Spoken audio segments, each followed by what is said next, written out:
Welcome everyone. I'm excited to kick off today's presentation. Today we'll be exploring the fascinating world of electrochemistry. The title of our talk is Unveiling Electrochemistry, the Dance of Energy and Matter. We'll look at how electricity interacts with chemical processes and uncover the principles behind batteries, corrosion, and more. So let's get started and discover how energy and matter come together in this dynamic field. Let's take a closer look at the core concepts that power our world through batteries and fuel cells. We'll explore how redox reactions form the heartbeat of electrochemistry, driving many of the devices we rely on daily. Understanding the key equations gives us insight into how energy is transferred and stored in these systems. We'll also examine the anatomy of an electrochemical cell, which is fundamental to how batteries operate. Next, we'll see how electrolysis can drive non-spontaneous changes, enabling us to perform processes like metal plating or water splitting. We'll discuss electrode potential and the cell electromotive force, or EMF, which determines the voltage and efficiency of these cells. We'll touch on the issue of corrosion, an unwanted reaction that affects metal durability, but also highlights the importance of controlling electrochemical processes. The core of electrochemistry lies in these cells, where charge flow occurs through conductive pathways.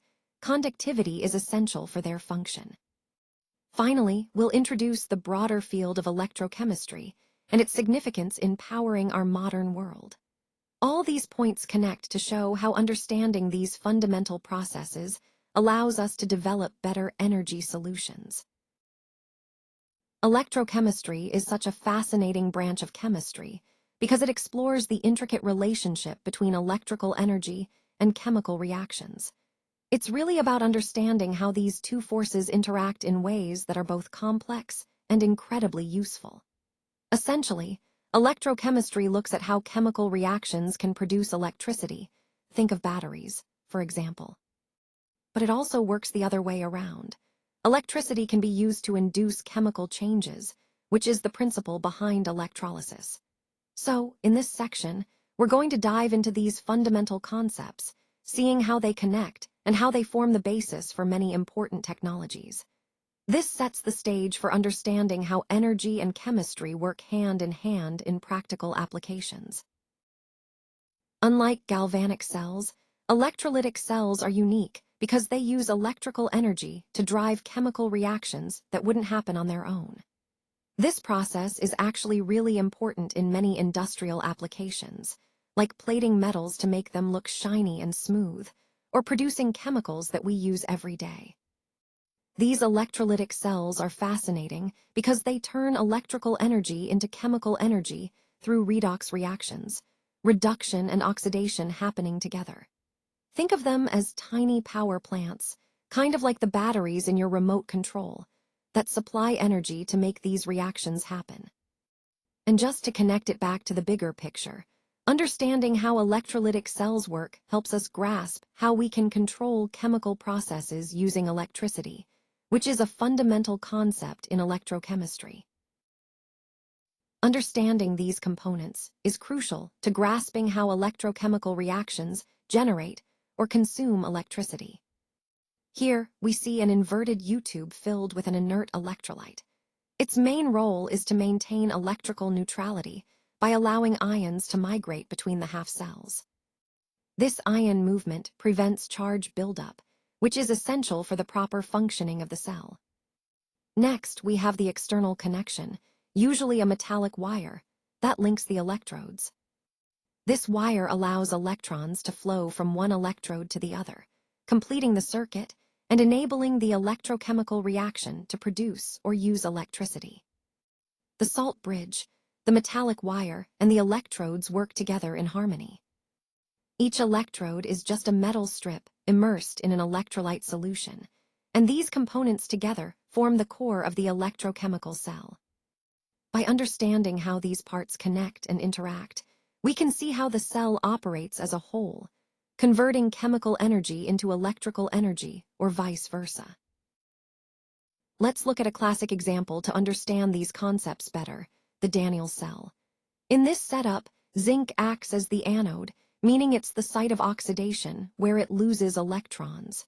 Copper, on the other hand, serves as the cathode where reduction occurs, meaning it gains electrons. Remember, the cathode is where reduction takes place. Electrons are accepted there. In a galvanic cell, this cathode is positively charged because it's attracting electrons from the external circuit. Now, at the anode, oxidation happens, electrons are lost. Since these electrons flow into the external circuit, the anode carries a negative charge in this setup. This process of electrons moving from the anode to the cathode through the external circuit is what drives the chemical reaction and ultimately generates electrical energy.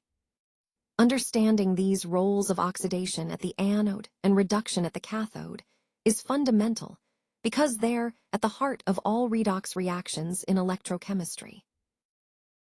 Now let's discuss electrolytic conductors, such as salt solutions or molten salts. In these materials, charge is carried by the movement of ions. These mobile ions are absolutely essential because they complete the electrical circuit within electrochemical cells. Without these ions moving freely, the flow of current wouldn't happen efficiently. Switching gears to metallic conductors, like copper wires, the process is a bit different. Here, electricity flows primarily due to the movement of free electrons. The atoms in these metals stay largely stationary, acting as a lattice, while the electrons move through this structure, carrying charge. Understanding these different mechanisms, ions in electrolytic conductors and electrons in metallic conductors, helps us grasp how various materials enable electricity to flow. This is crucial for designing and optimizing electrical systems and devices we rely on every day. Now let's take a closer look at what the EMF, or E cell, actually represents. It's essentially the total potential difference between the anode and the cathode in a cell. Think of it as the driving force that pushes electrons through the external circuit. Without this potential difference, electrons wouldn't flow, and the cell wouldn't generate electrical energy. Moving on, we have the cell electromotive force, or EMF, which measures how inclined an electrode is to lose or gain electrons. You can imagine it as a kind of chemical pressure, this tendency to transfer electrons. The higher the EMF, the greater the driving force for electron transfer. To measure this reliably, we compare the electrode's potential to a standard reference, which is the standard hydrogen electrode, or SHE. The SHE is assigned a potential of 0 volts, serving as a baseline for all other measurements. This way, we get a consistent way to compare different electrodes and their tendencies to participate in redox reactions. In summary, electrode potential tells us how eager an individual electrode is to gain or lose electrons, while the cell EMF reflects the overall driving force of the entire cell. Both are crucial for understanding how electrochemical cells operate and how we can manipulate their behavior for various applications. At 298 Kelvin, where Q represents the reaction quotient, this crucial equation helps us understand how the cell potential is influenced by the concentrations of reactants and products. It shows us how the potential can change when we're not at standard conditions, which is often the case in real-world reactions. This is where the Nernst equation comes into play. It essentially allows us to predict the cell potential based on actual conditions, providing a more accurate picture of how a cell behaves outside of ideal circumstances. Now, moving on to Gibbs free energy, a negative delta indicates that a reaction is spontaneous. This means it can proceed on its own without needing additional energy input. And here's the key connection. This fundamental relationship links the spontaneity of a reaction directly to the cell potential. When delta is negative, the cell potential is positive, confirming that the process is energetically favorable. So, understanding these equations, Gibbs free energy and the Nernst equation, helps us grasp the core principles behind electrochemical reactions and predict their behavior under different conditions. Fuel cells are fascinating because they continuously convert chemical energy from a fuel, like hydrogen, and an oxidant, such as oxygen, directly into electrical energy. What makes them especially interesting is their high efficiency, and the fact that they produce very minimal pollution. This means they can provide clean and sustainable power, which ties perfectly into our overall theme of innovative energy sources. Moving on, rechargeable batteries, like the lithium-ion batteries we use in our phones, are designed to be used multiple times. They work by reversing the chemical reaction during recharging, allowing us to reuse the same battery many times. On the other hand, there are primary batteries which are non-rechargeable. These are intended for single use, and once their chemical reactants are exhausted, they can't be restored. Think of regular alkaline batteries. You use them once, and then they're done.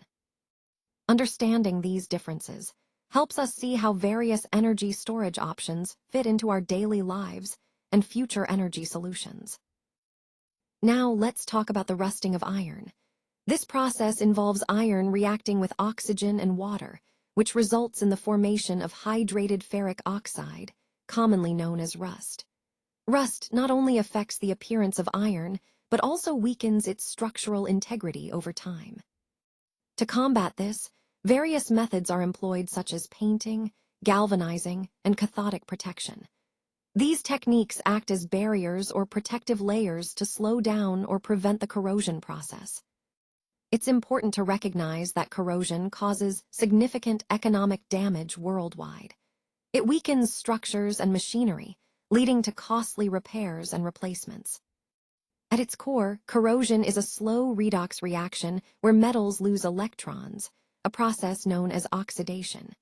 This results in the formation of more stable compounds, often oxides, which can be seen as rust in the case of iron. Understanding that corrosion is a natural electrochemical process helps us appreciate why metals degrade when exposed to their environment. And by controlling or preventing this process, we can extend the lifespan of our materials and infrastructure. Let's take a closer look at electrolysis, which is a fascinating process. A common example is the electrolysis of water, where an electric current is used to break down H2O into hydrogen and oxygen gases. This process isn't just a laboratory curiosity, it has major industrial applications. For instance, it's used extensively in electroplating, where one metal coats another, and in refining metals to achieve purity. It's also crucial in producing elements like chlorine and sodium.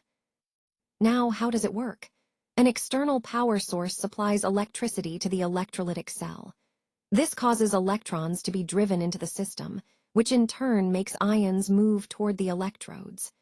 At these electrodes, oxidation occurs at one and reduction at the other, facilitating the chemical changes. The key idea here is that electrolysis uses electrical energy to force a non-spontaneous chemical reaction to happen. Essentially, it's the opposite of what occurs in a galvanic cell, where spontaneous reactions generate electrical energy.